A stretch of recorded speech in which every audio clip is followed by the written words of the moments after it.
আজকে রান্না হবে এই ইলিশ মাছের মাথা দিয়ে কচুর শাক। এই মাথাগুলো আরেকদিন মাছটা রান্না করতে গেছিলাম, তার মাথাগুলো ফ্রিজে রেখে দিয়েছি। আর এই যে কচুর শাকটা সেদ্ধ হয়ে গেছে, সেই মাথাগুলো আমি ভেজে নেবো সুন্দর করে।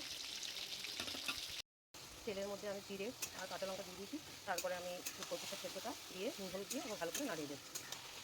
এবার কচুর শাকটা যখন জল শুকিয়ে যাবে তখন আমি মাছের মাথাটা দিয়ে আর অল্প একটু মিষ্টি দিয়ে নামিয়ে দেবো। দেখুন তেল ছেড়ে এসে প্রায় আর একটু শুকাবে, তারপরে আমি মাছের মাথাটা দিয়ে দেবো। এবার একটু চিনি দিয়ে দেবো, একটু মিষ্টি না দিলে না ভালো লাগে।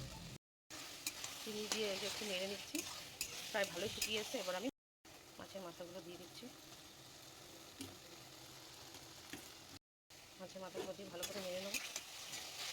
কচুর শাকটা হয়ে গেছে, দেখুন পুরো শুকিয়ে গেছে, কড়াইয়ের গায়ে জল লেগে যাচ্ছে, এখন ছেড়ে দিচ্ছি। এবার এটাকে আমি নামিয়ে ফেলবো। এটা হয়ে গেছে, কতটা সুন্দর দেখতে হয়েছে। আমি একটু মুখে দিয়ে দেখলাম, খুব সুন্দর স্বাদও হয়েছে। তাহলে আপনারা এরকমভাবে রান্না করে খাবেন আর আমাকে কমেন্টে জানাবেন যে কেমন হলো।